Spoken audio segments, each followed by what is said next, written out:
Hello friends, is Friday afternoon. பாப்பாவை ஒரு 2 o'clock பக்கம் வேன் வந்தது. அவளை கிளப்பி அவனை அனுப்பிட்டு அதுக்கப்புறம் நான் ஒரு 3:30 பக்கமாக நானும் கிளம்பிட்டேன். வீட்டில் கொஞ்சம் பாத்திரமெல்லாம் இருந்தது, அதெல்லாம் கழுவி வச்சுட்டு கொஞ்சம் வீடை நீட்டாக க்ளீன் பண்ணி வச்சுட்டு அதுக்கப்புறம் கிளம்புனேன். கிளம்பும்போது பார்த்திங்கன்னா சரியான வெயில். என்ன இப்படி வெயில் அடிக்குது, எப்படி பசங்க ப்ரோக்ராம் பண்ண போகிறாங்கன்னு தெரியலன்னு நினச்சிட்டே போனேன். இப்போ லாஸ்ட் இயர் வரைக்கும் வந்து ஒரு 5:30 6 o'clock மேலே தான் ஸ்டார்ட் பண்ணுவாங்க. பட் இந்த வருஷம் வந்து 3 o'clock ஸ்டார்ட் பண்ணுவேன்னு சொல்லிட்டாங்க.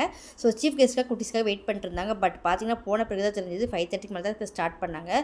சரியான வெயில். எல்லாருமே வந்து அந்த சேரில் எடுத்து போட்டு நயல் பக்கமாக உட்காந்துட்டாங்க.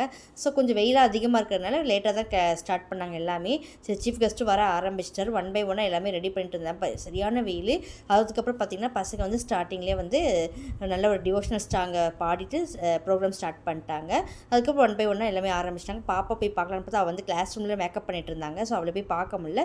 நான் போனோடனே ஃபஸ்ட் ஒரு டீயை குடிச்சு அதுக்கப்புறம் எனக்கு ஒரு சேர் தூக்கி நெல்லில் போட்டு உட்காந்துட்டு ப்ரோக்ராம் பார்க்க ஆரம்பிச்சிட்டேன். இந்த வீடியோ பிடிச்சிருந்தா லைக் பண்ணுங்கள், ஷேர் பண்ணுங்கள், மறக்காமல் சப்ஸ்கிரைப் பண்ணி பாருங்கள்.